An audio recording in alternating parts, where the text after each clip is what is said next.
I walked into my childhood home that crisp November afternoon expecting the usual chaos of Thanksgiving preparation. The smell of roasted turkey filled the air, and I could hear my mother, Patricia, bustling around the kitchen. What I didn't expect was for my entire world to crumble in the span of 88 words. My father, Richard, stood at the head of our dining room table, his chest puffed out with pride as he made his announcement. The family business we had built together, Wellington and Sons Construction, was being sold for $50 million. My siblings Jessica and Brandon erupted in celebration while I sat frozen. When I asked who was buying our legacy, he smiled smugly and said, "Everest Holdings." That's when I dropped the bombshell that would change everything forever. The silence that followed my revelation lasted exactly 3 heartbeats before chaos erupted like a volcano. Richard's face turned the color of cranberry sauce as he slammed his fist on the mahogany table, sending the good china rattling. "That's impossible!" he bellowed, spittle flying from his lips. "You're lying, Martha. You don't have that kind of money." Jessica jumped from her chair so fast it toppled backward, her perfectly curled blonde hair whipping around her shoulders. "This has to be some sick joke," she shrieked, her voice climbing to a pitch that made the crystal glasses sing. "You can't just waltz in here and claim you own some mystery company." Brandon, still clutching his beer bottle, stood slack-jawed beside the buffet. His usual cocky demeanor had evaporated, replaced by the same confused expression he wore in high school algebra class. Wait, he stammered, running his hands through his thinning brown hair. "Are you saying you've been hiding some secret business empire from us?" I reached into my burgundy leather briefcase and withdrew a manila folder thick with legal documents. My hands remained steady despite my racing heart as I spread the papers across the linen tablecloth. Everest Holdings Incorporated filed with the state of Colorado 3 years ago. I announced, pointing to the official seal, Chief Executive Officer Martha Elizabeth Wellington. Patricia emerged from the kitchen, her floral apron dusted with flour, and gasped when she saw the corporate paperwork scattered among the Thanksgiving centerpieces. Her weathered hands flew to her mouth as she read the company registration papers over my shoulder. 3 years. Richard's voice cracked like he was going through puberty again. "You've been planning this betrayal for 3 years. Planning." I laughed, the sound bitter as burnt coffee. "No, Richard, I've been building. While you excluded me from every board meeting, every client dinner, every decision that mattered, I was creating something of my own. Remember when you told me I was too emotional for business? When you said I should focus on finding a husband instead of wasting time with construction contracts?" Jessica's face had gone pale beneath her expensive makeup. "You can't prove any of that," she whispered, but her voice lacked conviction. I pulled out another document, this one bearing the Harvard Business School letterhead. MBA in corporate finance, graduated summa cum laude 2 years ago. I used the inheritance money from Grandpa Wellington to fund my education, while you two were blowing your shares on sports cars and destination weddings. Brandon finally found his voice, though it came out as a squeak. "But where did you get the capital? $50 million doesn't just appear out of nowhere." I started small. I explained, my voice gaining strength with each revelation. I bought struggling construction companies in neighboring states, turned them profitable, using everything Grandpa taught me about the industry. I specialized in sustainable building practices and green technology, while Wellington and Sons stuck with outdated methods. Richard lunged forward, his face twisted with rage. "You stole our trade secrets, our client lists, our proprietary information."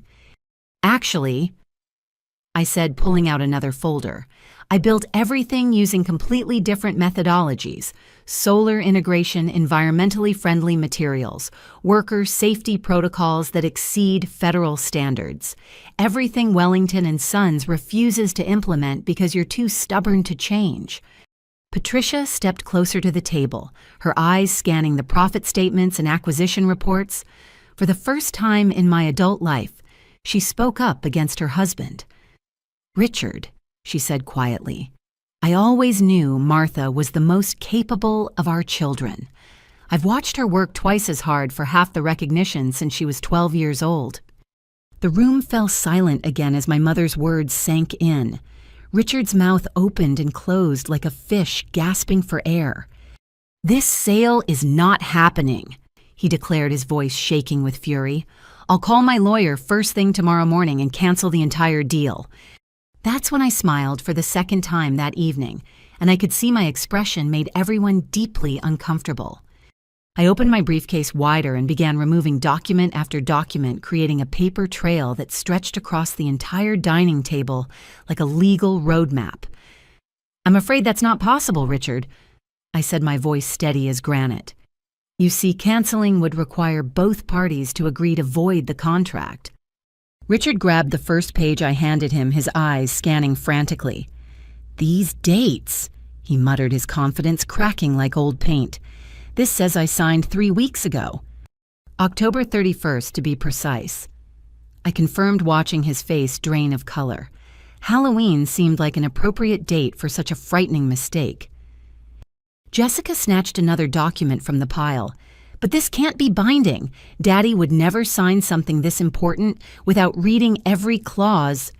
I produced a thick manila envelope sealed with red wax.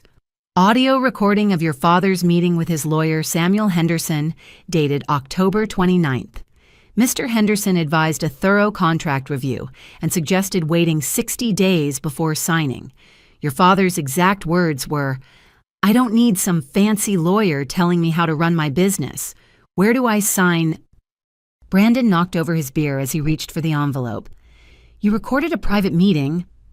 "Colorado is a one-party consent state for recordings," I explained calmly, "and I was present for that meeting via conference call which your father forgot he had scheduled with the anonymous buyer." I pressed play on a small digital recorder. Richard's voice filled the room, loud and boisterous.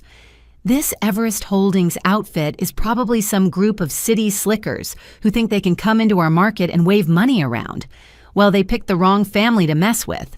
I'll take their $50 million and laugh all the way to the bank." The current Richard sitting at our table looked like he wanted to crawl under it and disappear. Patricia's face had gone white as fresh snow. I continued pulling documents from what seemed like an endless briefcase.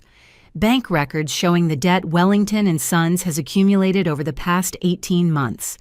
Turns out, Richard borrowed heavily against the business assets to cover certain family expenses.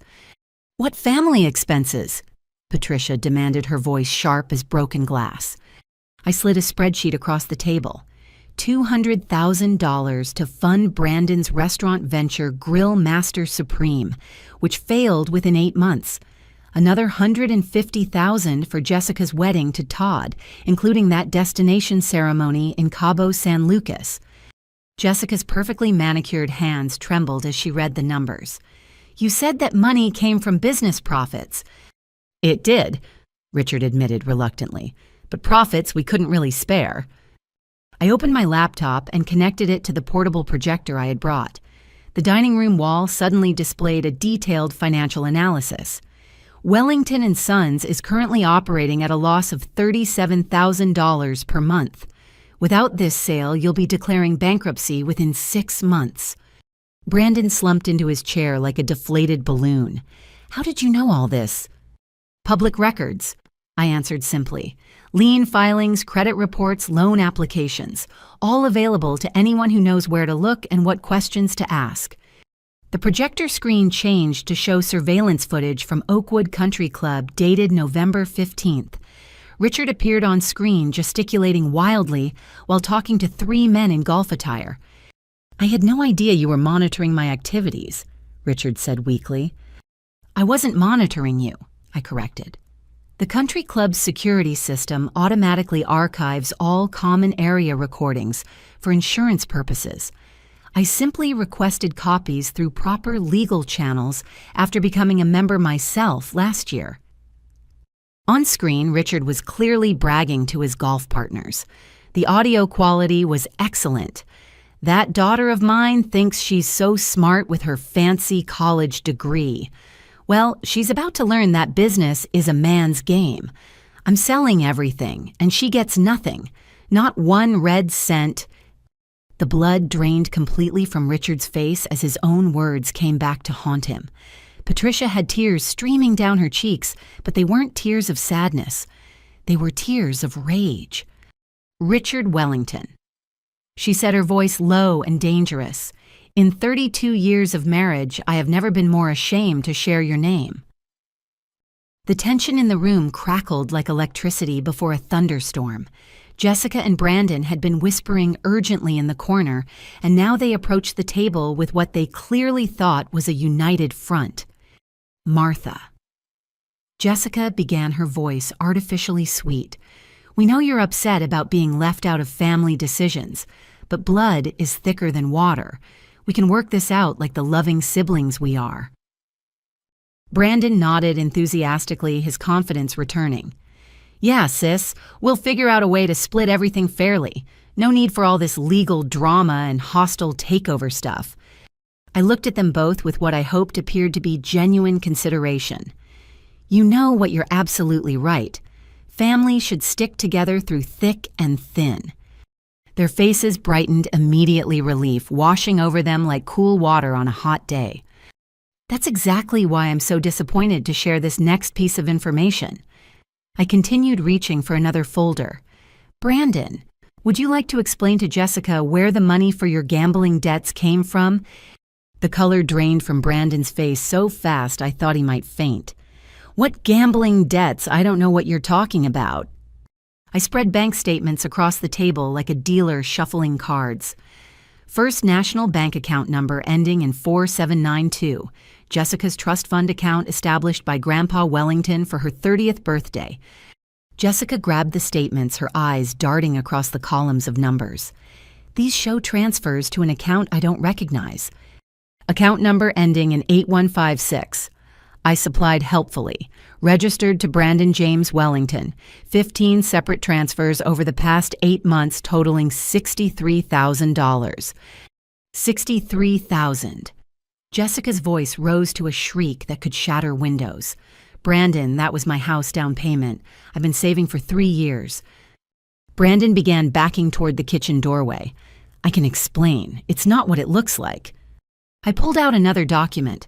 It looks like documentation from Thunder Valley Casino showing Brandon's gambling losses for the same time period. $61,800, almost exactly matching the amount stolen from your trust fund.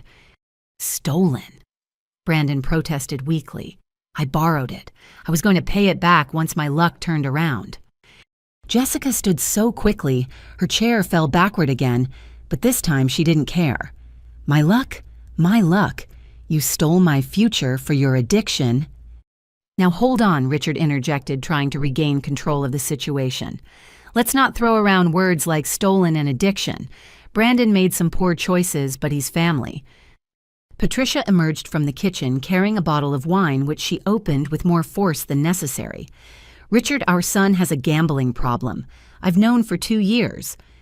The room went dead silent. You knew? Jessica's voice was barely above a whisper. Patricia poured herself a generous glass before answering. I found the casino chips in his laundry when he stayed here last Christmas. The credit card statements addressed to our house because he was afraid Amanda would see them. The phone calls from collection agencies at all hours. Brandon slumped against the wall, defeated. Mom, you promised you wouldn't tell anyone. I promised I wouldn't tell your father, Patricia corrected. I never promised to protect you from the consequences of stealing from your sister. I produced one final document from the seemingly endless briefcase. Video surveillance from Thunder Valley Casino showing Brandon using Jessica's debit card on 3 separate occasions. The video played on my laptop screen. There was Brandon, clear as day, inserting a card into a slot machine at 2:37 in the morning on a Tuesday. Jessica lunged toward her brother, but Patricia caught her arm. He's not worth assaulting, she said firmly. $63,000, Jessica screamed. I trusted you. I defended you to everyone who said you were irresponsible. I covered for you with Dad when you couldn't make loan payments. Brandon tried one last desperate defense. Martha probably faked all this evidence. She's been planning this revenge for years. You can't trust anything she shows you. I smiled sadly at my brother. The casino surveillance is time-stamped and digitally signed. The bank records are accessible through Jessica's online account, which she can verify right now using her phone. The credit card statements were mailed directly to this address, which means Mom has the physical copies upstairs in her filing cabinet. Patricia nodded grimly. Drawer labeled Brandon's Problems, right behind my recipe collection. Jessica turned to face Brandon, tears streaming down her cheeks, but her voice was steel. I want every penny back, with interest, and if you ever come near my financial accounts again, I'll have you arrested for identity theft. The sibling alliance had crumbled faster than a house of cards in a hurricane. The revelation about Brandon's theft had left everyone emotionally drained, but I wasn't finished. Patricia refilled her wine glass and settled into her chair with the determination of someone preparing for a long confession. There's something else you all need to know. She announced, her voice carrying a strength I hadn't heard since childhood. I haven't just been a passive observer in this family drama. Richard looked at his wife with confusion. What do you mean? Patricia reached into the antique secretary desk behind her chair and withdrew a thick manila envelope. I mean, I've been actively helping Martha gather information about our family's finances for over a year. The shock on Richard's face was absolute. His mouth opened and closed several times before he managed to croak out a single word. What? Copy after copy of bank statements. Patricia continued emptying the envelope's contents onto the table. Recordings of your phone conversations with clients, photographs of documents you thought you had hidden in your office safe. I felt a surge of gratitude toward my mother that threatened to overwhelm me. Mom helped me understand exactly how deep the financial problems went. I explained to my stunned siblings. She was the one who discovered the loans against the business assets. Patricia stood and walked to the china cabinet, retrieving a small digital recorder identical to mine. Would you like to hear some highlights from the past 18 months? She pressed play and Richard's voice filled the room again, but this conversation was different. He was talking to someone on the phone, his tone casual and dismissive. Martha thinks she's so smart with that fancy MBA, his recorded voice said, but business isn't about book learning. It's about instinct and courage qualities women just don't possess. That's why God made men to run companies and women to support them. Patricia fast-forwarded through the recording.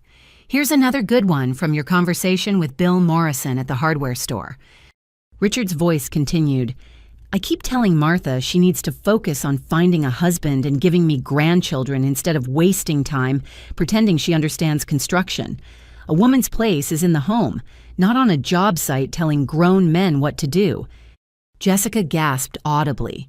Even Brandon looked uncomfortable as he heard his father's words. Patricia wasn't finished. She produced another recording device, this one smaller and more sophisticated. This is from the family barbecue last 4th of July. Martha wasn't invited, remember, because you said it was for immediate family only. She pressed play, and the sounds of laughter and conversation filled the room. Then Richard's voice cut through the background noise clearly. The truth is, I'm embarrassed by Martha's behavior. All this education and career nonsense makes our family look bad. People are starting to ask why I can't control my own daughter. A woman who doesn't know her place reflects poorly on her father's leadership. The silence that followed was deafening. I felt tears stinging my eyes, not from sadness, but from vindication. Finally, everyone could hear what I had endured for years. Mom, I whispered, why didn't you defend me during those conversations? Patricia's face crumpled with guilt and regret. Because I was a coward, she admitted. I was afraid of your father's anger, afraid of disrupting the peace, afraid of standing up for what was right. But listening to those recordings later, hearing how cruel and unfair his words were, I knew I had to do something. She walked over and placed her hand on my shoulder. So I started documenting everything. Every discriminatory comment, every financial irregularity, every instance where you were treated differently than your brothers. I may have been silent then, but I wasn't going to let injustice continue. Richard found his voice finally, though it shook with emotion.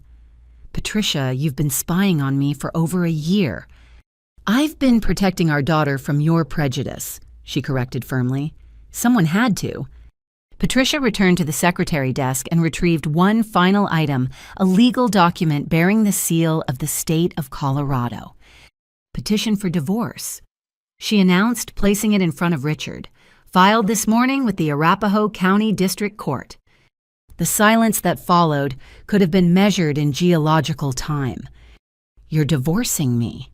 Richard's voice was barely audible. I'm divorcing the man who would rather destroy his own daughter than admit a woman could be successful in business, Patricia replied. I'm claiming half of all marital assets, including this house, and whatever remains of Wellington and Sons after Martha's acquisition. Jessica stared at our mother with newfound respect. Mom, I had no idea you were this strong. Neither did I, Patricia admitted. But watching Martha build her own empire while being dismissed and belittled by her own family taught me that sometimes you have to fight for what's right, even when it's terrifying. Brandon, still reeling from his own exposure, managed to ask, "What happens now?" Patricia smiled for the first time all evening, and it transformed her entire face. Now we eat Thanksgiving dinner and celebrate the fact that truth finally came to light. Martha, would you like to say grace? Just as we were beginning to process the magnitude of Patricia's revelations, the doorbell rang with the distinctive three-chime melody I remembered from childhood. Everyone froze as if playing a game of musical statues, none of us expecting additional guests on this already explosive Thanksgiving. Patricia wiped her eyes and smoothed her apron. "I'll get it," she said. But before she could move, the front door opened and familiar voices echoed through the hallway. "Hello, family," called a deep baritone voice that made Richard's face go even paler. "Hope we're not too late for the festivities." Uncle Thomas strode into the dining room with his characteristic confidence, wearing an expensive charcoal gray suit that screamed, "Successful attorney." Behind him followed his son, David, my cousin carrying 2 leather briefcases and wearing the kind of smile that suggested he knew exactly what chaos he was walking into. "Thomas," Richard stammered, rising from his chair, "what are you doing here? We weren't expecting you until Christmas." "Change of plans," Thomas replied cheerfully, setting down his briefcase with practiced precision. "David and I had some urgent business to discuss with the family, something about corporate acquisitions and legal documentation." Jessica looked back and forth between the newcomers and me, her expression growing more confused by the minute. "What kind of business could you possibly have with our family crisis?" David opened his briefcase and withdrew a stack of documents bound in blue legal folders. "The kind of business that involves representing Everest Holdings in all corporate matters," he announced with satisfaction. The room erupted again, but this time Richard's shock was so profound he actually staggered backward into his chair. "You're working with Martha?" Brandon asked weakly. "Working with her?" Thomas laughed heartily. "Son, I've been her silent partner and chief legal counsel since she incorporated Everest Holdings 3 years ago." I stood and embraced my uncle, feeling genuine warmth for the first time all day. Thomas believed in my vision when my own father refused to even listen to my business proposals. David set his briefcases on the table next to mine, creating what looked like a legal command center. I've been managing Martha's books, structuring her acquisitions, and handling all financial compliance since day one. My accounting firm has been working exclusively with Everest Holdings for 2 years. Patricia poured 2 more glasses of wine and handed them to our unexpected guests. "I'm so grateful you both supported Martha when her own family failed her." Thomas accepted the wine and raised his glass toward me. "Supporting Martha was the smartest business decision I've made in 20 years of practicing law. She's generated more legitimate profit than any client I've ever represented." Richard finally found his voice, though it came out as a hoarse whisper. "But Thomas, you're my brother. We built our careers together. How could you go behind my back like this?" "Go behind your back." Thomas's voice turned cold as winter wind. "Richard, I approached you 2 years ago with a proposal to bring Martha into Wellington and Sons as a full partner.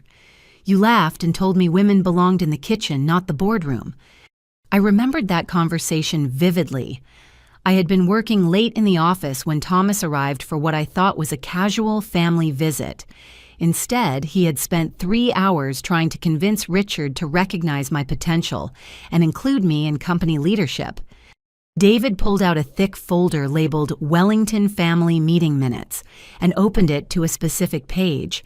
November 14th, 2023. Uncle Richard's exact words were, "Martha can type invoices and answer phones, but I'll never let a woman make decisions that could destroy what 3 generations of Wellington men have built." The words hung in the air like smoke from a fire, acrid and impossible to ignore. Thomas continued his attorney voice in full effect. That's when I realized my brother was never going to change his mind about women in business. So I decided to help Martha prove him wrong by building her own empire. We started small, David added, pulling out acquisition reports. A struggling concrete company in Fort Collins that was about to declare bankruptcy. Martha saw potential where everyone else saw failure. I smiled at the memory. Rocky Mountain Concrete Materials. 23 employees who hadn't been paid in 6 weeks. I bought it for $80,000 and turned it profitable within 4 months. Thomas nodded proudly. Then came Mountain View Development in Colorado Springs, another company on the verge of collapse due to poor management and outdated practices. Martha implemented solar panel integration and green building techniques that reduced operating costs by 35%. David continued. Suddenly, we had clients lining up for environmentally conscious construction services. Richard's face had gone through several color changes during this conversation, settling on a sickly green that matched the Brussels sprouts cooling on the stove. "How many companies does she own now?" Jessica asked quietly. David consulted his tablet. 17 companies across 4 states. Colorado, Wyoming, Utah, and New Mexico. Everything from concrete suppliers to heavy equipment rental to residential development firms. 17. Brandon's voice cracked like he was 13 again. Thomas smiled with obvious pride. And every acquisition was carefully researched, financially sound, and legally bulletproof. Martha doesn't take risks. She calculates opportunities. I pulled out my own tablet and connected it to the projector again. Some of those companies have been competing directly with Wellington and Sons for the past 18 months. The screen displayed a map showing the locations of all my businesses with Wellington and Sons marked in red at the center. My companies formed a nearly complete circle around Richard's territory. Superior Building Supply has been underbidding Wellington and Sons on materials for 8 months, I explained. Rocky Mountain Development won the Morrison Township contract that Richard expected to get automatically. Richard's face crumpled as he realized the scope of what I had accomplished. "You've been stealing our clients." "I've been offering better services at competitive prices," I corrected. "Something Wellington and Sons stopped doing years ago when you became complacent." Thomas pulled out one final document, this one bearing official court seals. Which brings us to the real reason David and I are here today. He handed the papers to Richard with ceremonial formality. Legal notification that Patricia Wellington has filed for divorce and is claiming half of all marital assets. As her attorney, I'm here to ensure her rights are protected throughout the process. Richard stared at the divorce papers as if they were written in a foreign language. David opened his second briefcase and withdrew another legal document. And as Martha's corporate counsel, I'm here to serve notice that Richard Wellington is being sued for emotional damages, discrimination, and intentional infliction of emotional distress. The final blow had been delivered, and my father looked like a man who had just realized his entire world was crumbling around him. With my laptop already connected to the projector, I decided it was time for the full revelation of what I had built over the past 3 years. The dining room wall became my presentation screen as I opened the Everest Holdings corporate dashboard. Since we're all here and all the secrets are coming out anyway, let me show you exactly what I've accomplished while being dismissed as too emotional for business. The screen displayed the Everest Holdings logo, followed by a comprehensive portfolio overview. Richard leaned forward in his chair, squinting at the numbers as if they might change if he looked hard enough. 17 companies, as David mentioned. I began clicking through acquisition reports. But let me break down the specifics so everyone understands the scope of this operation. The first slide showed Rocky Mountain Concrete Materials, purchased for $80,000, now generating $4.2 million annually. We supply concrete to 12 construction companies across the Front Range, including 3 that used to buy exclusively from Wellington and Sons. Jessica gasped as the profit margins became clear. $4 million from an $80,000 investment. Green building materials and energy-efficient production processes, I explained. Clients pay premium prices for environmentally responsible construction supplies. Thomas nodded approvingly.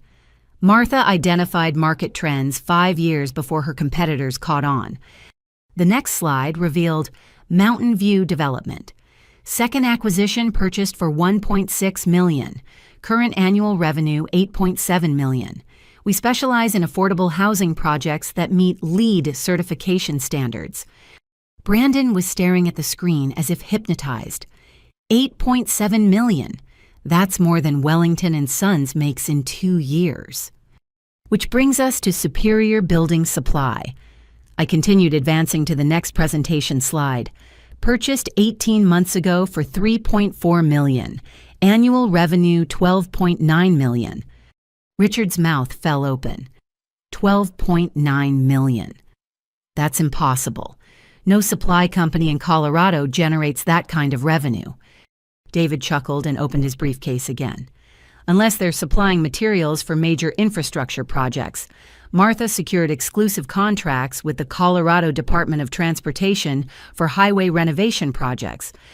I clicked to the next slide showing photographs of road construction sites across the state. Superior Building Supply provides all concrete asphalt and steel materials for Interstate 25 improvements from Denver to Colorado Springs. Patricia refilled her wine glass, shaking her head in amazement. Martha, how did you even know about these government contracts? Research. I answered simply. I spent 6 months studying federal and state infrastructure budgets, identifying which projects would require massive material supplies over the next 5 years. Thomas raised his glass in a toast. While Wellington and Sons was focusing on small residential jobs, Martha was positioning herself for multi-million-dollar government contracts. The presentation continued with slide after slide of successful acquisitions. Alpine Equipment Rental generating $6.3 million annually from heavy machinery leasing. Front Range Residential Building, affordable housing developments across 3 counties. Western Slope Commercial constructing office buildings and retail centers. But here's my favorite acquisition, I said, clicking to a slide that made Richard's face go completely white. The screen displayed the logo for Precision Construction Services, a company name that clearly meant something significant to my father. Precision Construction was Wellington and Sons' biggest competitor for commercial contracts in the Denver metro area. I explained. They consistently underbid us and won projects through superior efficiency and modern equipment. Richard nodded weakly. We lost the Highlands Ranch Shopping Center contract to them last year. Cost us $2.8 million in potential revenue. Well, I said with a smile. Now Precision Construction is part of the Everest Holdings family. Purchased 6 months ago for $14.7 million. Current annual revenue $26.4 million. The silence in the room was profound. David pulled out a calculator and began adding figures. 17 companies with combined annual revenues exceeding $80 million. $80 million! Jessica's voice was barely a whisper. I advanced to the final slide showing Everest Holdings' consolidated financial statement. $83.7 million in annual revenue. Operating costs of $31.2 million. Net profit of $52.5 million annually. Brandon slumped forward and put his head in his hands. "You're worth $50 million a year." "More than that," Thomas interjected proudly. "When you calculate the total value of all assets, equipment, real estate, and ongoing contracts, Everest Holdings is worth approximately $137 million. Richard looked like he might faint. $137 million. I clicked back to the map showing all my company locations. And it's growing. We're currently negotiating acquisitions in Arizona and Utah that would expand our territory and add another $40 million in annual revenue. Patricia stood and walked around the table to embrace me. "Martha, I had no idea the scope of what you'd accomplished. This is incredible." "It's also completely independent of Wellington and Sons," David added pointedly. "Every acquisition was researched, financed, and executed using Martha's own resources and business connections." I looked directly at Richard as I delivered the final revelation. Not $1, not one client contact, not one piece of proprietary information came from Wellington and Sons. Everything I built was accomplished despite being excluded from the family business, not because of any advantage it might have provided. Thomas cleared his throat and pulled out a newspaper clipping from his briefcase. "Speaking of which, this was published in the Denver Business Journal 6 months ago." He handed the article to Richard, whose hands trembled as he read the headline, "Mysterious Female CEO Transforms Regional Construction Industry." The article featured a large photograph of me standing in front of one of my commercial development projects, wearing a hard hat and safety vest, clearly in my element on a construction site. Richard stared at the photograph for a long moment before looking up at me with something that might have been recognition for the first time in my adult life. The business revelations had left everyone stunned, but I knew the time had come to address the deeper wounds that had driven me to build my empire in the first place. The financial success was satisfying, but the emotional scars needed healing before our family could move forward. All of these numbers and acquisitions tell one story. I began my voice becoming softer but more intense. But there's another story that needs to be told. The story of why I felt compelled to prove myself by building something entirely separate from this family. I walked over to the antique china cabinet and retrieved a small recording device I had hidden there during dinner preparation. I've been documenting conversations for much longer than just the past year. Patricia looked surprised. "Martha, when did you start recording family interactions?" "My senior year of high school." I answered, pressing play on the device. My guidance counselor, Mrs. Anderson, suggested I start keeping evidence after I broke down in her office one day.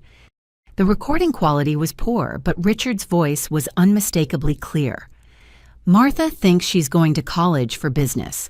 I told her she's wasting my money. Women don't belong in boardrooms. They belong at home raising children and supporting their husbands' careers." The current Richard winced as he heard his younger self speaking. "That was from the family dinner when I announced my acceptance to Harvard Business School," I explained. I was 18 years old and had just received a partial scholarship to one of the most prestigious programs in the country. I fast-forwarded through the recording to find another section. This time, Richard's voice was even more dismissive. If Martha wants to play businesswoman, she can type letters and file paperwork. But she'll never be involved in real decision-making. The construction industry is too dangerous and complicated for female emotions. Jessica covered her mouth with her hands. "Martha, I don't remember Dad being that harsh." "Because you weren't the target," I replied simply. "These conversations happened whenever you and Brandon weren't around. Private moments when Richard felt free to express his true feelings about women in business." Thomas and David exchanged glances clearly, hearing some of these recordings for the first time, despite our long business relationship. I played another recording, this one from my college graduation party. Here's Richard explaining to our extended family why my MBA didn't matter. His voice filled the room again. "Sure, Martha got good grades, but book learning isn't the same as real-world experience. Men have natural leadership instincts that women simply don't possess. That's why every successful construction company is run by men. Brandon looked genuinely uncomfortable. Dad, did you really believe those things? Before Richard could answer, I played one more recording that made everyone in the room go silent. This one was from just 2 years ago during the family Christmas party. Martha keeps pushing to be involved in company strategy meetings, Richard's recorded voice said, but I can't have a woman questioning my decisions in front of clients and employees. It would undermine my authority and make the whole company look weak. The pain in my chest was as fresh as if I had heard those words for the first time. Do you know what it's like to hear your own father say that your gender makes you fundamentally incapable of the work you love? Patricia had tears streaming down her face. Martha, why didn't you tell me how bad it was? I laughed, but there was no humor in it. Because you were there for most of these conversations, Mom. You heard him say these things and you never once defended me or contradicted him. The guilt on Patricia's face was evident. I was afraid of confrontation. I thought if I stayed quiet, the situation would improve on its own. It didn't improve, I said firmly. It got worse. So I started seeing a therapist to deal with the emotional damage these constant dismissals were causing. I pulled out a thick folder from my briefcase. Dr. Sarah Mitchell, licensed clinical psychologist. 3 years of therapy sessions focused on overcoming internalized doubt and building confidence despite systematic discouragement from family members. Thomas looked at the therapy records with professional interest. Martha, are these documents part of your legal case? They're part of the evidence for emotional damages, David confirmed. Systematic discrimination and psychological abuse create measurable mental health impacts. I opened the folder and read from one of Dr. Mitchell's session notes. Patient exhibits classic symptoms of complex family trauma, including persistent self-doubt, perfectionist tendencies, and fear of failure. Despite exceptional academic and professional achievements, ongoing family invalidation has created deep-seated beliefs about her own competence and worth. The room was silent except for the sound of Patricia crying softly. 3 years of therapy to unlearn the lessons this family taught me about women in business. I continued. 3 years to rebuild my confidence enough to start Everest Holdings. 3 years to stop hearing Richard's voice in my head every time I tried to make an important decision. I pulled out another document from the therapy folder. This is from my breakthrough session 18 months ago. Dr. Mitchell helped me realize that proving myself to Richard was never going to be possible, because his prejudices weren't based on my capabilities. They were based on his fundamental belief that women are inferior in business. Richard finally spoke, his voice barely audible. Martha, I never meant to hurt you that deeply. But you did. I replied without anger, just sadness. Every dismissive comment, every exclusion from meetings, every time you praised Brandon's mediocre efforts while ignoring my exceptional ones, all of it added up to a clear message that my gender made me worthless in your eyes. Jessica stood and walked around the table to embrace me. Martha, I'm so sorry. I had no idea how much pain you were carrying. The ironic part, I said, returning her embrace, is that all that rejection and dismissal motivated me to build something bigger and more successful than Wellington & Sons could ever be. Richard's prejudice accidentally created his own worst nightmare, a daughter who proved him completely wrong about women in business. Thomas raised his wine glass. And that dear family is why we're all here today, celebrating Martha's triumph instead of mourning Richard's mistakes. The emotional revelations had left everyone drained, but David cleared his throat and opened his second briefcase with the efficiency of an accountant who understood that numbers often told stories more clearly than words. I'm afraid the therapy and discrimination issues aren't the only legal problems facing this family, he announced, pulling out boxes of financial documents. During my due diligence investigation for Martha's acquisition, I discovered some serious irregularities in Wellington & Sons business practices. Richard's face went from pale to green as David began spreading federal tax forms across the table. These are Wellington & Sons tax returns for the past 5 years, David explained, pointing to specific line items highlighted in yellow. Notice anything interesting about the deductions claimed for business expenses? Thomas put on his reading glasses and leaned over the documents. As an attorney, he immediately spotted the problems. Richard, these personal expenses are listed as business costs. What kind of personal expenses? Patricia asked, moving closer to examine the papers. David pulled out a calculator and began totaling figures. Jessica's wedding expenses listed as client entertainment. Brandon's failed restaurant investment classified as business development opportunity. Richard's country club membership marked as professional networking costs. I watched my father's face crumble as David continued the financial autopsy. The family vacation to Hawaii last year recorded as a business conference. The new boat Richard bought labeled as company equipment for client meetings. Even Patricia's kitchen renovation was somehow classified as office improvement. Brandon squirmed in his chair. Is that illegal? Fraudulent tax reporting is a federal crime, Thomas answered grimly. The IRS takes a very dim view of personal expenses claimed as business deductions. David opened another folder, this one containing correspondence from government agencies.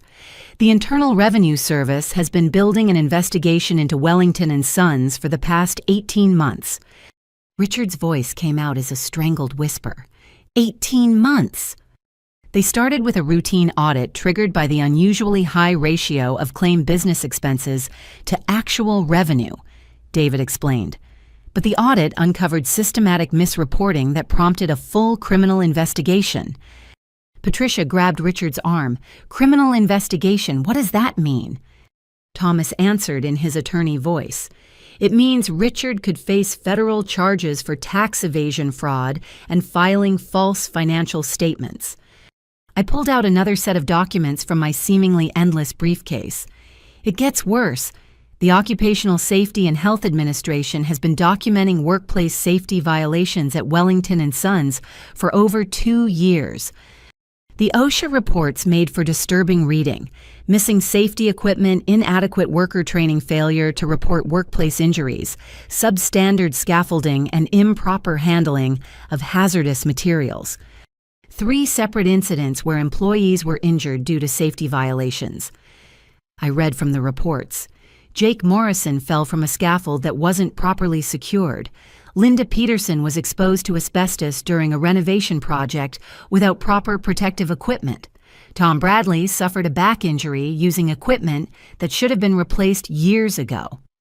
Richard tried to interrupt. Those were isolated incidents. Accidents happen in construction. Accidents that could have been prevented with proper safety protocols, I corrected. OSHA has been preparing to shut down Wellington and Sons operations until all violations are corrected. David opened his laptop and connected to the wireless internet. The estimated cost of bringing Wellington and Sons into compliance with federal safety regulations is $4.7 million. $4.7 million, Jessica gasped. Where would that money come from? It wouldn't, I answered simply. Wellington and Sons doesn't have $4.7 million available for safety upgrades. The company would have to declare bankruptcy before completing the required improvements. Thomas pulled out another legal document, which brings us to the environmental violations. The Environmental Protection Agency report was even more damning than the OSHA findings. Improper disposal of construction waste, contamination of groundwater at 3 different job sites, and failure to obtain required permits for projects involving wetlands. The EPA is demanding $8.2 million in cleanup costs and fines, Thomas announced. Patricia looked like she might faint. $8.2 million. For environmental damage that will take decades to repair. I confirmed. Wellington and Sons has been cutting corners on environmental compliance for years to save money on proper disposal and permits. Richard finally found his voice. Martha, if you knew about all these violations, why didn't you report them sooner? The room went silent as everyone waited for my answer. Because I've been quietly paying the fines and cleanup costs for over a year, I revealed. Everest Holdings has been covering Wellington and Sons' legal obligations to prevent federal charges against the entire family. The shocked silence stretched for several minutes. "You've been protecting us?" Brandon asked weakly. "I've been protecting innocent employees and preventing environmental damage," I clarified. "Your choices created these problems, but shutting down Wellington and Sons would have put 63 people out of work right before Christmas last year." David pulled out receipts and payment confirmations. "Martha has paid $2.4 million to keep Wellington and Sons in compliance with federal regulations over the past 14 months. $2.4 million. Richard's voice was barely audible. Thomas nodded approvingly. "My niece has been cleaning up your messes while you've been excluding her from the family business." I looked directly at Richard as I delivered the final piece of information. "The only reason you're not facing criminal charges right now is because Everest Holdings assumed financial responsibility for all violations and committed to ongoing compliance monitoring." Patricia walked over and embraced me tightly. "Martha, you saved this entire family from destruction." "I saved the employees and the environment," I corrected gently. "But yes, protecting Wellington and Sons workers meant protecting the family reputation as well." David closed his laptop and packed away the financial documents, which is why Martha's acquisition of Wellington and Sons is actually a rescue operation disguised as a business transaction. The weight of this revelation settled over the room like a heavy blanket. Richard had been so focused on excluding me from the family business that he never realized I was the only thing standing between his company and complete collapse. Just as the financial revelations were sinking in, I decided it was time to address the human element that mattered most to me. The employees whose livelihoods had been affected by Richard's poor management decisions. "The money and legal issues are important," I said, walking back to my briefcase, "but there's something else that influenced my decision to acquire Wellington and Sons." I pulled out a thick manila folder stuffed with handwritten letters and employment applications. These arrived at my office over the past 6 months. Patricia looked curious. "What kind of letters?" "Employment applications," I answered, spreading them across the table like a hand of cards, "from current Wellington and Sons employees who want to work for Everest Holdings instead." Richard's face went through another color change as he recognized some of the handwriting on the applications. I picked up the first letter written on lined paper in careful block letters. "This is from Jake Morrison, your foreman for the past 12 years. I began reading aloud, "Dear Ms. Wellington, I am writing to request employment with Everest Holdings. Working for your father has become increasingly difficult due to his refusal to invest in proper safety equipment and his tendency to blame workers for management failures. I have heard that your companies prioritize employee safety and fair treatment qualities that have been missing from Wellington and Sons for several years." The silence in the room was profound as Jake's words sank in. "Jake has been with the company since before I graduated high school," Richard said weakly. I picked up another letter, this one typed on pink stationery. "This is from Carol Henderson, your office manager and bookkeeper. Dear Martha, I read, I have watched your father's business practices become increasingly questionable over the past 3 years. He has asked me to hide billing errors from clients, misrepresent project timelines, and falsify expense reports for tax purposes. As someone who has worked in accounting for 25 years, I cannot continue to be associated with these unethical practices. I would be honored to work for a company that operates with integrity and honesty." Patricia gasped. "Carol wrote that." "She's been keeping the books for Wellington and Sons since before you and Richard were married," I confirmed. "Carol has seen every financial irregularity, every questionable decision, every corner cut to save money." Thomas leaned forward with interest. "What other employees have applied to work for Everest Holdings?" I shuffled through the applications, pulling out several more. Bobby Martinez from the electrical crew, Susan Chen from project management, Mike O'Brien from equipment maintenance, and Linda Peterson from quality control. "That's almost the entire management team," Brandon observed. "It gets worse," I continued pulling out a longer document. This is a petition signed by 41 of Wellington and Sons' 63 employees, requesting that I take over management of the company. I handed the petition to Richard, whose hands shook as he read the list of signatures. 41 employees, he repeated in disbelief. David opened his laptop again. I conducted exit interviews with 12 employees who quit Wellington and Sons over the past year. Would you like to hear some of their feedback about management? Without waiting for an answer, he began reading from his notes. Unsafe working conditions, no investment in modern equipment, constant yelling and blame from management failure to provide adequate training, and a general sense that employee welfare was not a priority. I pulled out another folder containing photographs.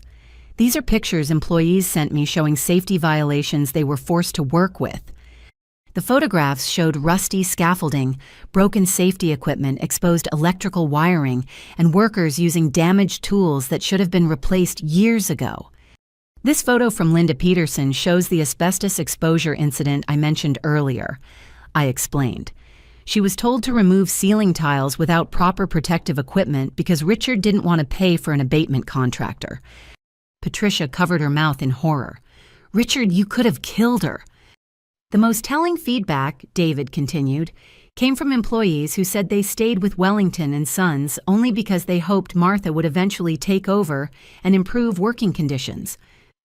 I smiled sadly at this revelation. They had more faith in my leadership potential than my own family did. Thomas raised an important point.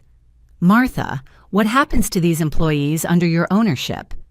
"Everyone keeps their job," I announced firmly, but with significant improvements to working conditions, safety protocols, and compensation packages. I pulled out a comprehensive employee benefits plan I had been developing.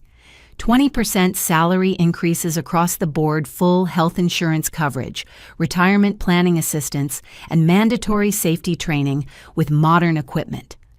20% increases, Richard asked weakly.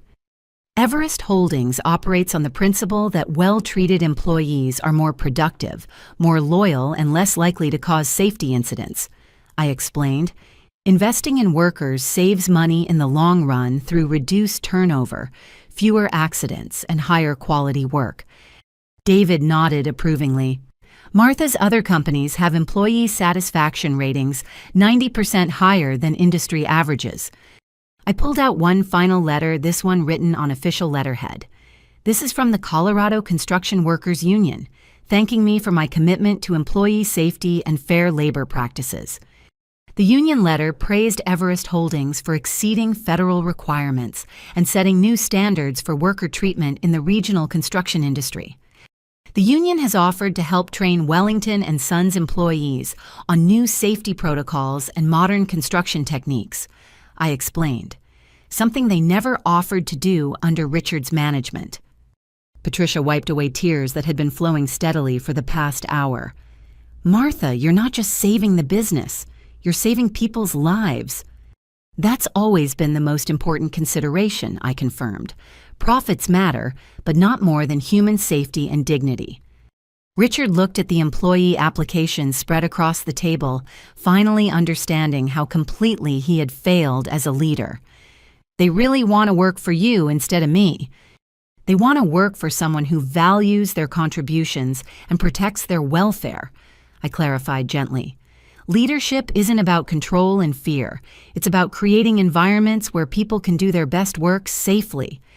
The transformation in Richard's expression suggested he was beginning to understand the magnitude of his mistakes.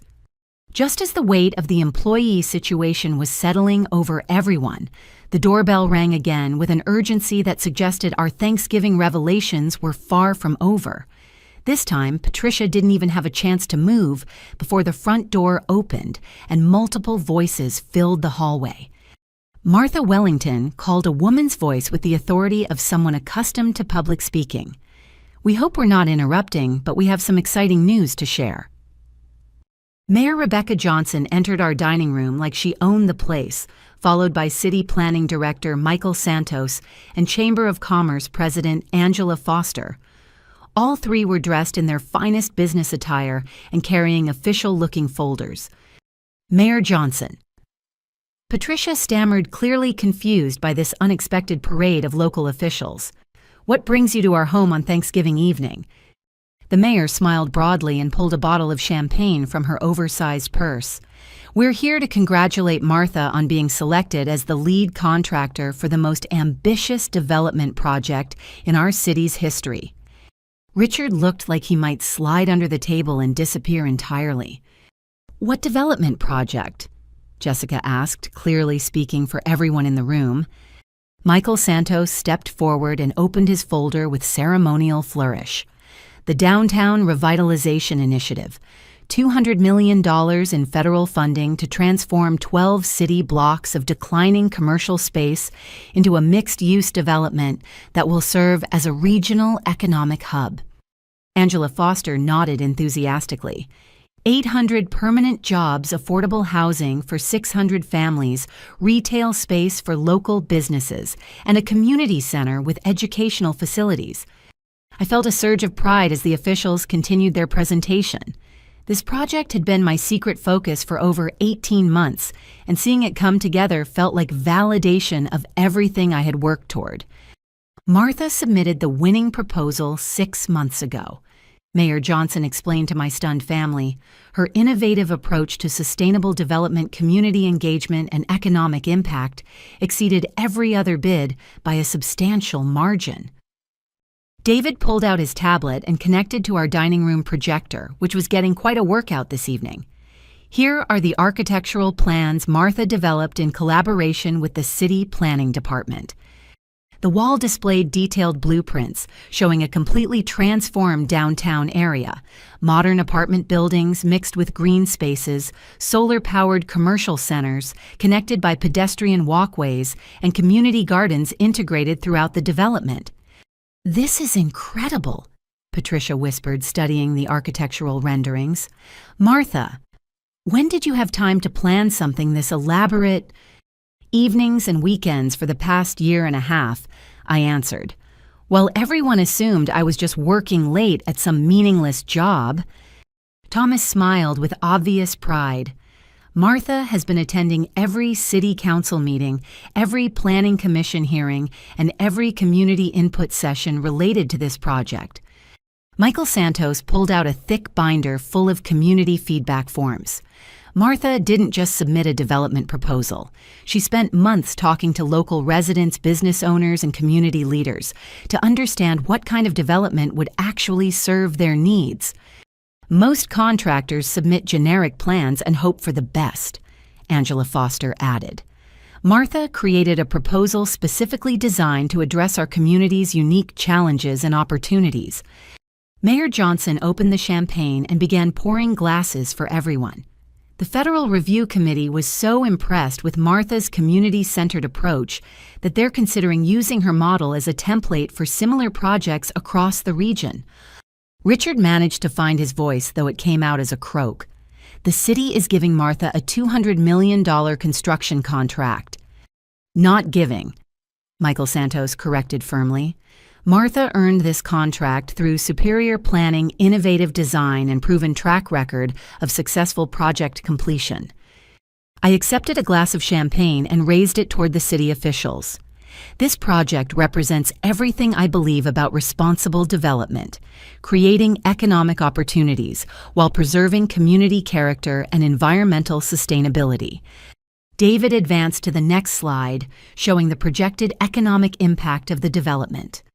800 permanent jobs with average salaries 15% above regional standards, local business opportunities that will generate an additional $50 million in annual economic activity.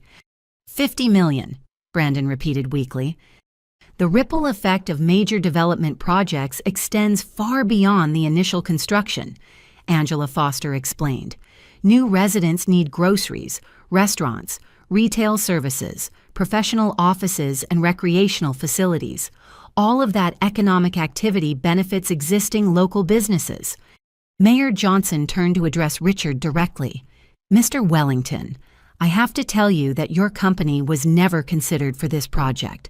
The City Planning Committee felt that Wellington and Sons lacked the vision and capabilities necessary for a development of this scope. The brutal honesty of that statement hit Richard like a physical blow. However, she continued, Martha's proposal specifically included provisions for involving local contractors as subcontractors and suppliers, which means Wellington and Sons could potentially benefit from the project under her leadership. Thomas pulled out another document from his briefcase. The city has also awarded Martha the contract for Phase 2 of the project, which involves renovating the historic district and creating a cultural arts center. Phase 2, Patricia asked. Another $80 million in development funding. Michael Santos confirmed. Martha was the only contractor who demonstrated understanding of historic preservation requirements and cultural sensitivity. I felt a warm glow of satisfaction as the scope of my community involvement became clear to my family. Historic preservation requires specialized knowledge of period-appropriate materials and construction techniques. I've been studying 19th century building methods for 2 years. David switched to photographs of my other historic renovation projects. Martha has successfully restored 4 historic buildings across Colorado, all completed on time and under budget, while maintaining historical accuracy. The Colorado Historical Society has endorsed Martha's approach to preservation-based development, Angela Foster added. She's become the go-to contractor for projects that require balancing modern functionality with historic integrity. Mayor Johnson raised her glass in a toast. To Martha Wellington, whose vision and dedication will transform our community for generations to come. As everyone clinked glasses, I caught Richard staring at me with an expression I had never seen before. It might have been respect, or perhaps just the dawning realization of how completely he had misjudged my capabilities. There's one more thing, Mayor Johnson said, pulling out an official-looking certificate. The City Council voted unanimously to present Martha with the key to the city at next month's council meeting, recognizing her contributions to economic development and community improvement. The key to the city. I had dreamed of community recognition since childhood, but I never imagined it would come through accomplishments my own father had tried to prevent. Patricia wiped away fresh tears. Martha, I'm so proud of what you've accomplished. The most remarkable thing, Michael Santos observed, is that Martha developed these community connections while being systematically excluded from her family's business network. She built relationships and earned trust entirely on her own merit. Richard looked down at his hands, clearly processing the implications of what he was hearing. His daughter had not only succeeded despite his efforts to hold her back, but had achieved recognition and opportunities that were far beyond anything Wellington and Sons could have offered. The community celebration was reaching its peak when the doorbell rang for what felt like the 100th time that evening. Everyone looked toward the hallway with a mixture of curiosity and exhaustion, wondering what other surprises this Thanksgiving could possibly hold. I'll get it, I said, setting down my champagne glass and walking toward the front door. I knew who it would be, and my heart raced with anticipation mixed with nervousness about introducing him to this chaotic family scene. I opened the door to find Marcus Chen standing on the porch, holding a gorgeous bouquet of autumn flowers in one hand and rolled architectural plans in the other. His warm brown eyes searched my face with concern. I got your text about family drama, he said softly. I brought flowers for your mom and the latest design revisions for the affordable housing component. Perfect timing, I said, taking his hand and leading him into the dining room where everyone was still processing the community development revelations. Everyone, I announced, feeling my cheeks flush with happiness. I'd like you to meet Marcus Chen, my partner in both business and life. The room went silent as Marcus set down the flowers and architectural plans, then wrapped his arm around my waist with comfortable familiarity. Partner? Jessica asked, clearly surprised by this development. I've been wondering when Martha would finally introduce us, Patricia said, standing to embrace Marcus warmly. She's mentioned you in our phone conversations, but always changed the subject when I asked for details. Marcus smiled that brilliant grin that had first caught my attention at a sustainable architecture conference 18 months ago. I can understand her reluctance to share family news given the circumstances she's described. Thomas raised his glass toward Marcus. Are you the architect responsible for those innovative building designs in Martha's development projects? Guilty as charged, Marcus replied, accepting a glass of champagne from Mayor Johnson. Martha and I have been collaborating on sustainable construction techniques that reduce environmental impact while cutting long-term operating costs. David nodded approvingly. Marcus's firm, Chen Environmental Design, has been instrumental in helping Everest Holdings secure government contracts for green building projects. I felt a surge of pride as Marcus seamlessly integrated into the conversation with people who understood and appreciated his professional expertise. How did you two meet? Angela Foster asked with the curiosity of someone who loved romantic stories. Marcus squeezed my hand gently.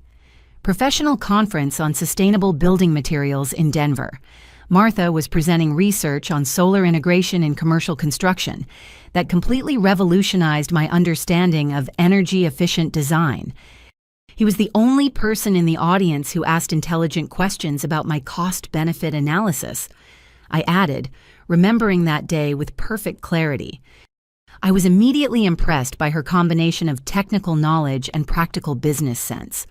Marcus continued. Most architects focus on theoretical design elements, but Martha understood the economic realities that make or break construction projects. Mayor Johnson leaned forward with interest. Mr. Chen, your sustainable design elements were a major factor in the city's decision to award the development contract to Martha. The environmental impact projections were exceptional. We've been developing those techniques together for over a year, Marcus explained. Martha's construction experience combined with my architectural training created innovative solutions that neither of us could have developed independently. Richard finally spoke, his voice subdued but genuinely curious. What kind of innovations? Marcus unrolled the architectural plans he had brought, spreading them across the table next to all the legal documents and business reports. Solar panel integration that reduces energy costs by 60%. He began pointing to specific design elements, rainwater collection systems that eliminate irrigation expenses, geothermal heating and cooling that cuts utility bills in half. The initial construction costs are slightly higher, I added, but the long-term savings make these buildings significantly more profitable for both owners and tenants. Patricia studied the architectural drawings with fascination. These are beautiful designs. They look modern and efficient without being cold or impersonal. That's Martha's influence, Marcus said warmly. She insisted that sustainable buildings should feel welcoming and comfortable, not just environmentally responsible. Brandon looked back and forth between Marcus and me with growing understanding. How long have you two been together? 18 months. I answered, but we've been keeping our relationship private because I knew the family would find ways to interfere or create drama. Jessica looked hurt. Martha, we wouldn't have interfered with your happiness. Really? I asked gently. The same family that excluded me from business meetings would have respected my choice in romantic partners. The uncomfortable silence that followed answered my question more clearly than words could have. Marcus pulled out a small velvet box from his jacket pocket and the entire room held its breath. Actually, he said, dropping to one knee beside my chair, I've been waiting for the right moment when your family would finally understand your incredible worth. My heart stopped completely as he opened the box to reveal a stunning engagement ring with a diamond surrounded by smaller stones that sparkled like captured starlight. Martha Wellington. He said, his voice clear and confident, "You are the most brilliant, capable, and inspiring woman I've ever known. You've built an empire while maintaining your integrity, overcome discrimination while keeping your compassion, and achieved success while staying true to your values." Tears streamed down my cheeks as he continued his proposal in front of my entire family and half the city government. "Will you marry me and let me spend the rest of my life supporting your dreams and celebrating your achievements?" "Yeah," I whispered then louder. "Yes, absolutely yes." The room erupted in cheers and applause as Marcus slipped the ring onto my finger and stood to kiss me thoroughly. Patricia rushed over to embrace both of us. "Welcome to the family, Marcus. Martha has chosen wisely." Even Richard stood and shook Marcus's hand with something approaching genuine warmth. "Congratulations to you both." Mayor Johnson raised her champagne glass again. "To Martha and Marcus, a partnership that will undoubtedly create amazing things together." As everyone toasted our engagement, I realized that this moment represented the perfect synthesis of personal happiness and professional success. I had found love with someone who valued my ambitions and supported my goals while simultaneously proving to my family that I could achieve anything I set my mind to accomplish. The celebration of our engagement was interrupted by yet another arrival, but this time the newcomers were clearly expected by Thomas and David. A team of 3 attorneys entered carrying leather briefcases and wearing the satisfied expressions of lawyers who had just won significant victories. Martha called the lead attorney a distinguished woman in her 50s, wearing an immaculate navy blue suit. "I have excellent news to report." Thomas stood and gestured toward the newcomers. "Everyone, this is Patricia Stevens, senior partner at Stevens Martinez and Associates, the law firm that has been handling all legal challenges to Martha's acquisition of Wellington and Sons." Patricia Stevens set her briefcase on our increasingly crowded dining room table and pulled out a thick folder sealed with official court stamps. "As of 4:30 this afternoon," she announced with professional satisfaction, "every legal challenge to the Wellington and Sons acquisition has been dismissed by 3 different courts." Richard's face went through another series of color changes as the implications sank in. "3 different courts?" he asked weakly. "You hired 4 different law firms to challenge the sale," Patricia Stevens explained, consulting her notes. "Morrison and Associates filed a motion claiming mental incompetence during contract signing. Williams Legal Group argued that the sale price was below market value, constituting fraud. Henderson and partners claimed procedural irregularities in the contract execution." David pulled out his tablet and began displaying court documents on our dining room projector. "All 3 cases were dismissed with prejudice, meaning they cannot be refiled."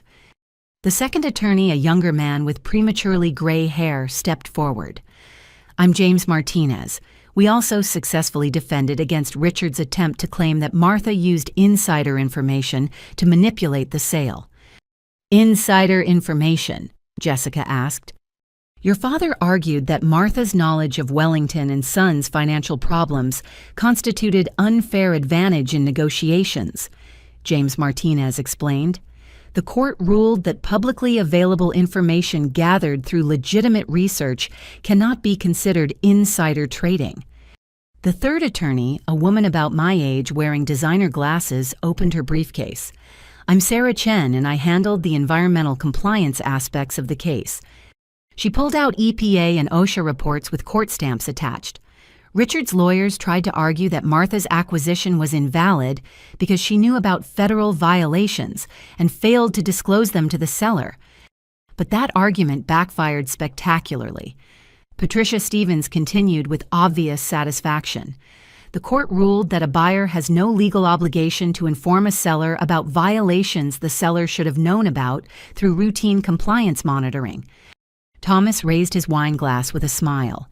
In other words, Richard's own negligence in failing to track federal violations made it impossible for him to claim Martha acted improperly by discovering them. Marcus squeezed my hand supportively as the legal victories piled up. The most significant ruling, Sarah Chen announced, came from federal district court regarding the discrimination lawsuit. She pulled out a thick document bearing federal court seals. Judge Patricia Williams ruled that Martha's evidence of systematic gender-based discrimination constitutes a clear violation of equal protection principles. "What does that mean practically?" Patricia asked. It means Martha's emotional damages claim has been upheld in full, James Martinez explained. The court awarded damages for pain and suffering, lost business opportunities, and psychological harm caused by systematic exclusion from family business activities. I felt a surge of vindication as the legal system formally recognized what I had endured for years. "How much in damages?" Brandon asked quietly. Patricia Stevens consulted her papers. The court awarded Martha $2.7 million in compensatory damages, plus another $1.8 million in punitive damages designed to punish discriminatory behavior. $4.5 million. Richard's voice was barely audible. Which brings us to the final piece of good news. Thomas announced pulling out one more official document. The acquisition paperwork has been finalized and recorded with the Colorado Secretary of State. David switched the projector to display the official corporate registration documents. Effective immediately, Martha Wellington is the sole owner and chief executive officer of Wellington & Sons Construction, now operating as a wholly owned subsidiary of Everest Holdings. I looked at the official documents confirming my ownership of the company that had excluded me for so many years. The irony was both bitter and sweet. "The sale price has been adjusted," Sarah Chen announced, to reflect the legal damages awarded to Martha. She handed me a check that made everyone in the room gasp audibly. $45.5 million, Patricia Stevens explained. $50 million sale price minus $4.5 million in legal damages equals Martha's payment to Richard for the company assets. Richard stared at the check as if it were written in a foreign language. "Of course," James Martinez added with a slight smile, "that's before taxes, attorney fees, and outstanding business debts are deducted." David pulled up another spreadsheet on the projector. After all deductions, Richard's net proceeds from the sale total approximately $18.7 million. $18.7 million. Richard repeated clearly, struggling to process the mathematics. "Which sounds like a lot," Thomas interjected, "until you remember that Martha could have bought the company for much less if she had simply waited for the bankruptcy proceedings to begin." Patricia Stevens packed her documents away with professional efficiency. Martha chose to pay fair market value despite Richard's financial difficulties and legal violations. She could have acquired Wellington & Sons for a fraction of the sale price through foreclosure proceedings. The weight of this revelation settled over the room like morning fog.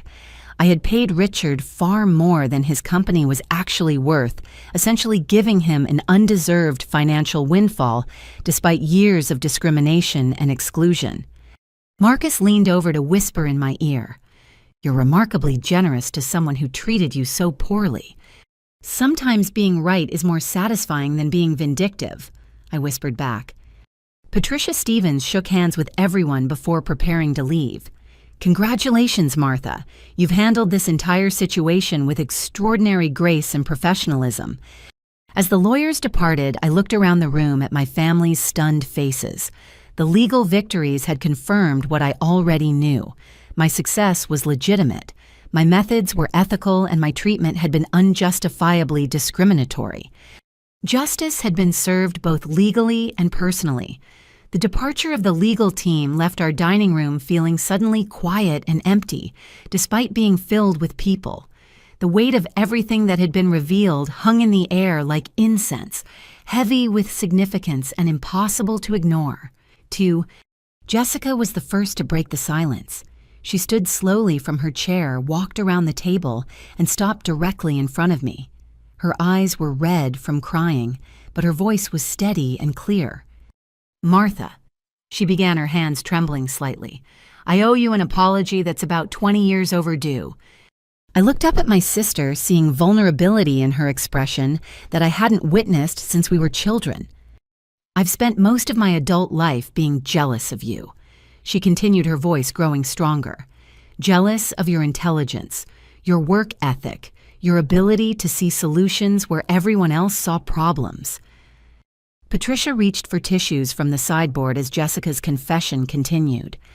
Instead of celebrating your achievements or learning from your example, I protected my own insecurity by supporting Dad's unfair treatment of you. I told myself you were too ambitious, too driven, too focused on proving yourself. She wiped tears from her cheeks with the back of her hand. But the truth is, I was ashamed of my own mediocrity. It was easier to diminish your accomplishments than to face the fact that I had wasted my potential on shopping and social events while you were building something extraordinary. The honesty in her voice was heartbreaking and healing at the same time. Jessica, I said gently, you don't have to. Yes, I do, she interrupted firmly. You deserve to hear this, and I need to say it. You are the most capable person in this family, and instead of being proud of you, I spent years trying to make you feel small so I could feel better about myself. Brandon had been sitting silently during Jessica's confession, but now he stood and walked over to join us. My turn, he said, his voice hoarse with emotion. Martha, I've been living in your shadow since we were kids, and I handled it in the worst possible way. He looked down at his hands as he spoke. Every time you got straight A's while I struggled with C's, every time you solved problems that stumped me, every time Dad compared us, and I came up short, I resented you instead of trying to improve myself. The pain in his voice was genuine and raw. I started gambling because I felt pressured to succeed like you, but I didn't have your intelligence or your work ethic. Instead of accepting that we have different strengths and finding my own path, I tried to get rich quick and prove I was just as successful as my brilliant sister. Brandon's voice broke slightly. I stole from Jessica because I was drowning in debt and too proud to ask for help. I was ashamed to admit that my little sister was smarter and more capable than I would ever be. I stood and faced both of my siblings, feeling a mixture of sadness and hope. I never wanted to compete with either of you, I said honestly. I just wanted to be included, to be valued for who I am, instead of dismissed because of who I'm not. Jessica reached for my hands. We can't change the past, but we can do better going forward. Would you help me figure out how to use my social skills and community connections in a way that actually matters? The request surprised me with its sincerity and self-awareness. I've been thinking about the community outreach component of your development projects, she continued. I know everyone in this town, and I understand how to talk to people from different backgrounds. Maybe there's a way I could help ensure that local residents actually benefit from the changes you're bringing. The idea was brilliant and showed genuine insight into her own strengths. Community liaison and public relations coordinator, I said immediately, someone who can bridge the gap between development plans and neighborhood concerns. Jessica's face lit up with the first genuine smile I'd seen from her all day. You think I could actually be good at that? I think you could be exceptional at it, I answered honestly. You have natural people skills that can't be taught or learned from textbooks. Brandon shifted nervously beside us. What about me? I know I've messed up everything I've touched lately, but I want to find a way to contribute something positive. I studied my brother's face, seeing genuine remorse and determination where I used to see only entitlement and excuses. You've always been good with mechanical problems, I observed. Remember how you used to fix everyone's bicycles when we were kids? He nodded, a small smile playing at the corners of his mouth. Everest Holdings manages millions of dollars worth of construction equipment across 4 states. We need someone who understands machinery, can diagnose problems quickly, and can coordinate maintenance schedules to prevent costly breakdowns. Brandon's eyes widened with interest. Equipment maintenance supervisor, regional equipment manager, us, I corrected. Someone who travels between job sites, ensures everything is running properly, and develops preventive maintenance protocols that save money and prevent accidents. For the first time in years, Brandon looked excited about a professional opportunity. That's actually something I could be good at. More than good, I assured him. You could probably save us hundreds of thousands of dollars annually through proper equipment management. Patricia had been watching this conversation with tears streaming down her face. This is what I always hoped for, she said softly. My children supporting each other instead of competing. Richard, who had been silent during the sibling reconciliation, finally spoke up. "Martha, I don't know how to begin apologizing for the damage I've caused." I turned to face my father, seeing a broken man who was finally confronting the consequences of his prejudices. "You can start," I said carefully, "by acknowledging that your treatment of me was wrong and committing to do better going forward." Richard nodded slowly. "My treatment of you was wrong. Fundamentally, completely, inexcusably wrong. I let my outdated beliefs about women blind me to your exceptional abilities, and I hurt someone I should have been proud of." The words were a beginning, though we both knew that rebuilding trust would take time and consistent action. "I don't expect forgiveness overnight," he continued, "but I hope you'll give me the chance to learn how to be a better father." I looked around at my family, seeing genuine remorse and hope for the first time in years. The healing process would be long and difficult, but at least we were finally ready to begin. As the emotional weight of family reconciliation settled over us, Marcus squeezed my hand and gave me an encouraging smile. There was one more revelation I had been waiting to share, and the timing finally felt right. Since we're all being honest about important life changes, I began my heart racing with nervous excitement. Marcus and I have some news that affects the future of everything we've been discussing tonight. Patricia looked at us with sudden maternal intuition. "Martha, are you?" I nodded, placing my free hand over my still flat stomach. "We're expecting our first child. I'm 8 weeks pregnant." The room erupted in congratulations and excitement. Patricia immediately stood to embrace both Marcus and me.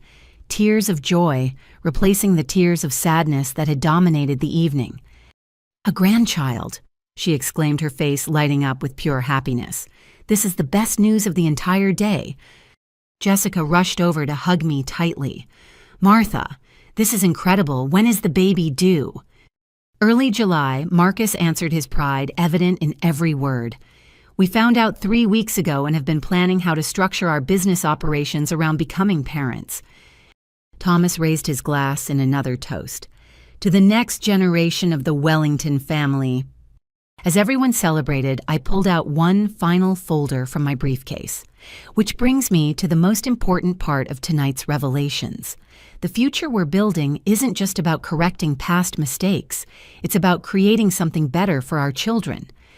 I opened the folder to reveal architectural plans and corporate structure documents that represented months of careful planning. Marcus and I have been designing a business model that prevents the kind of discrimination and favoritism that damaged our family. I explained, spreading the documents across the table. David connected his laptop to display our corporate organizational chart. Everest Holdings is being restructured as a family-owned business with explicit policies against gender discrimination, nepotism, and unfair treatment based on birth order or personal relationships. "What does that mean practically?" Brandon asked with genuine curiosity. Marcus pulled out our detailed planning documents. "It means that when our children are old enough to consider joining the family business, their opportunities will be based entirely on their interests, abilities, and merit. No automatic assumptions about who's capable of what based on gender," I added firmly. "No favoritism for sons over daughters or older children over younger ones." Patricia studied the organizational charts with fascination. "How do you prevent those problems structurally?" "Multiple pathways into the business," Marcus explained, pointing to different divisions on the chart.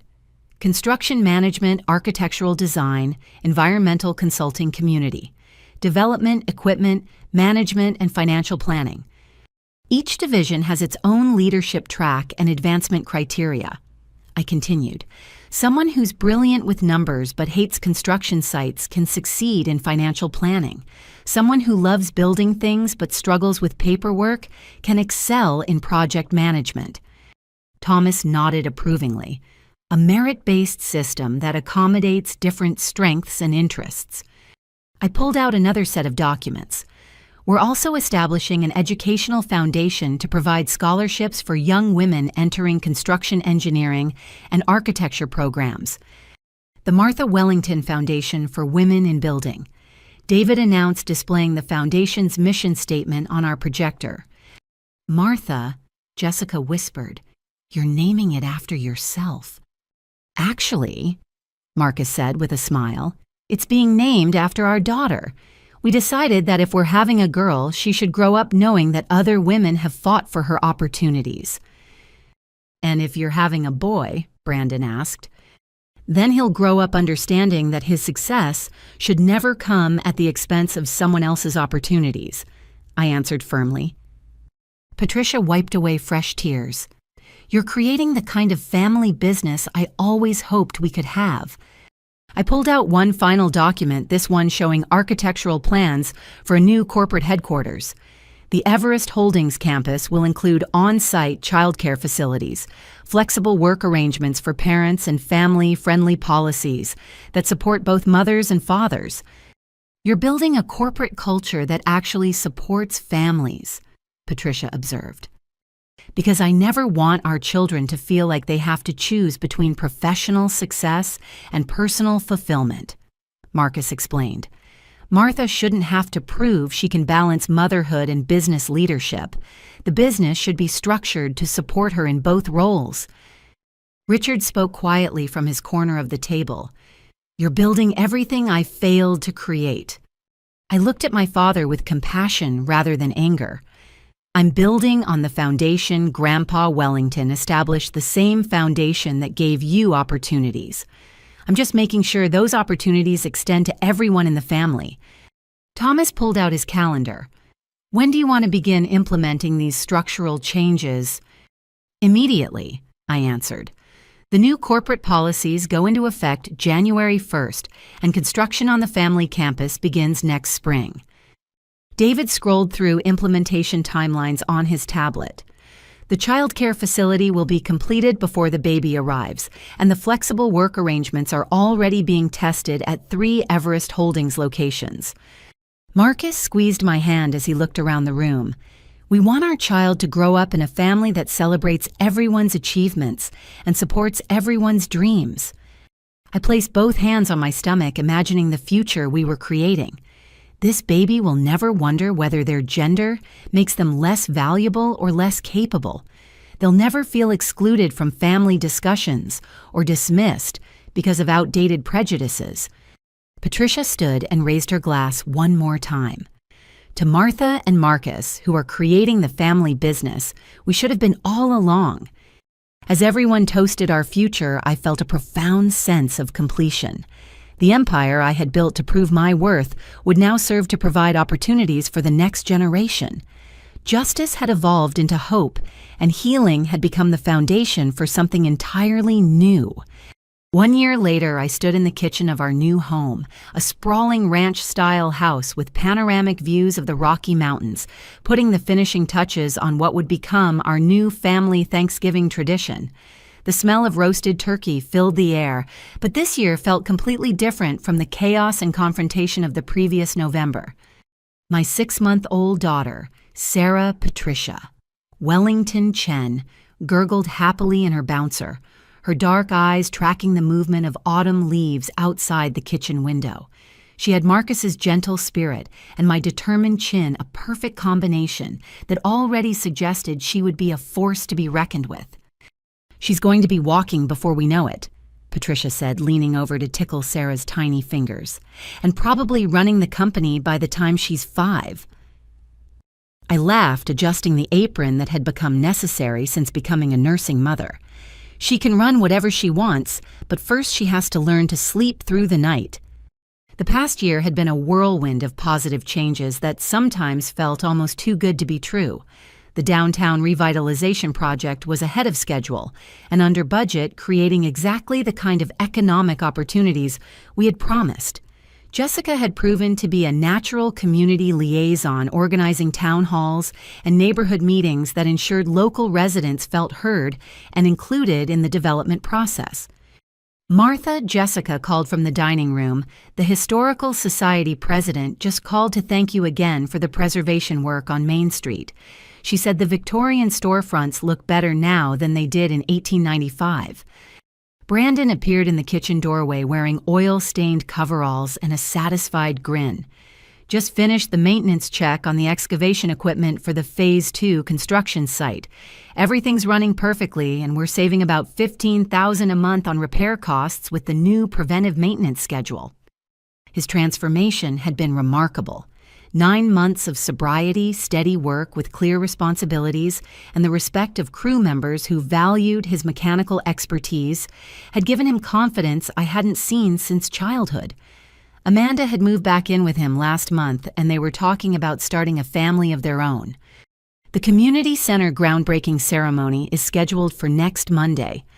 I announced stirring gravy and bouncing Sarah's bouncer with my foot. The mayor wants us all there for the ribbon cutting. Patricia emerged from the dining room carrying Sarah's high chair. I still can't believe how much has changed in 1 year. The changes were visible everywhere. Patricia's catering business had become so successful that she was considering opening a second location. Her divorce from Richard had been finalized 6 months ago, and while it had been emotionally difficult, she seemed years younger and infinitely happier. Richard himself appeared in the kitchen doorway looking uncertain about his welcome, despite my repeated invitations.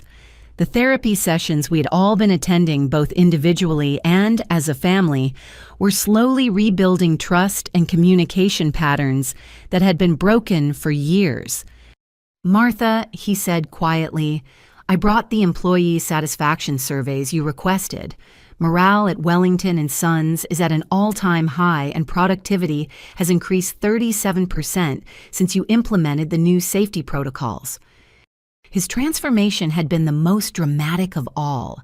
Confronted with the reality of his prejudices and their consequences, Richard had committed himself to understanding why his beliefs had been so harmful.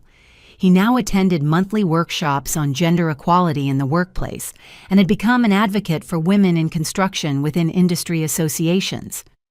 "The Women in Building Scholarship recipients will be here for dessert," I reminded everyone. 5 young women starting engineering and architecture programs next fall, all from local families. Marcus entered through the back door carrying a bottle of wine and the latest architectural plans for our next project. The sustainable housing development in Fort Collins just received final approval. 60 families will have affordable, energy-efficient homes by next Christmas. He kissed me softly and then lifted Sarah from her bouncer, marveling as he did every day at the tiny person we had created together. "And how's my brilliant daughter today?" "Brilliant and demanding," I answered with a smile, "just like her parents." The doorbell began ringing as our guests arrived for what had become an elaborate Thanksgiving celebration. Thomas and David came first, followed by the city officials who had become genuine friends over the past year. Jake Morrison, our head foreman, arrived with his family, followed by Carol Henderson and several other employees who had become part of our extended chosen family. As we gathered around the expanded dining room table, I looked at the faces surrounding us and felt overwhelming gratitude for the journey that had brought us to this moment. The pain and confrontation of last year's Thanksgiving had ultimately led to healing and growth that none of us could have imagined. "Before we eat," I said, standing with Sarah in my arms, "I want to share some exciting news about our next major expansion." I handed Sarah to Marcus and pulled out a folder containing agreements that represented months of negotiation and planning. Everest Holdings has just acquired development rights for a mixed-use project in Phoenix, Arizona, $250 million in sustainable development that will create over 1,000 jobs and provide affordable housing for 800 families. The room erupted in cheers and applause. "But more importantly," I continued, "we've structured this project as a pilot program for our new apprenticeship initiative. Young people from local communities will receive paid training in construction trades, environmental engineering, and project management while working on the development." Thomas raised his glass. "To Martha, who continues to prove that success is even sweeter when it lifts up others." As everyone toasted our expansion, I felt Sarah grip my finger with her tiny hand and realized that she was growing up in exactly the kind of world I had dreamed of creating. A world where her opportunities would be limited only by her interests and abilities, where her gender would be celebrated rather than seen as an obstacle, and where family meant support and encouragement rather than competition and exclusion. "One more thing," Marcus announced, pulling out his phone. "I just received confirmation that Martha has been selected as the keynote speaker for the National Women in Construction Conference next spring." The applause was even louder this time. "The first woman under 30 to be chosen for that honor," David added proudly. I looked around the table at all the people who had supported my journey, challenged my assumptions, and helped me build something larger than I could have imagined alone. 3 years ago, I felt excluded from my own family and dismissed by the industry I loved. I said my voice emotional but strong. Today, I'm surrounded by people who believe in my vision and support my dreams. The best part isn't the business success or the financial rewards. It's knowing that we've created something that will provide opportunities for future generations. Patricia stood and raised her glass. To Martha, who turned rejection into resilience and built an empire on the foundation of fairness and respect. As we began passing dishes around the table, Sarah made her first real attempt at crawling, determined to reach the basket of dinner rolls. Her persistence and focus reminded me so much of myself that everyone laughed. "She's definitely going to keep us on our toes," Marcus observed with pride. "Just like her mother," Richard added, and for the first time in my adult life, it sounded like a compliment rather than a criticism. As we enjoyed our meal and shared stories of the year's accomplishments, I realized that this was what victory actually looked like. Not the moment of dramatic revelation when I announced my ownership of Everest Holdings, but this quiet gathering of people who respected each other, supported each other's dreams, and worked together to build something meaningful. The little girl who had once felt worthless because of her gender was now raising a daughter who would never question her own value. The young woman who had been excluded from family business decisions was now creating opportunities for hundreds of families. The ambitious entrepreneur who had built an empire to prove her worth had discovered that the greatest success was using that empire to lift others up. As we finished our meal and prepared for dessert, I looked around the table one more time, grateful beyond words for the journey that had brought us all to this place of healing, growth, and hope. Sarah began babbling in her high chair, her voice rising above the adult conversation, as if she had something important to add to our discussion. Maybe she was already planning her own business empire, or perhaps she was simply happy to be surrounded by people who loved her unconditionally. Either way, she was growing up in a family that would support whatever dreams she chose to pursue. Have you ever had to fight for recognition in your own family or workplace because of your gender, age, or other factors beyond your control? Share your experiences in the comments below and let me know how you overcame those challenges. Your story might inspire someone else who's facing similar struggles. If this story resonated with you, please give it a like to show your support for women who refuse to accept limitations others try to impose on them. Subscribe for more stories about turning rejection into resilience and building success on your own terms. And please share this story with someone who needs to hear that their worth isn't determined by other people's narrow expectations. Thank you for joining me on this journey of transformation and triumph. May you always remember that your dreams are valid, your ambitions are valuable, and your success is inevitable when you refuse to accept anything less than the respect you deserve.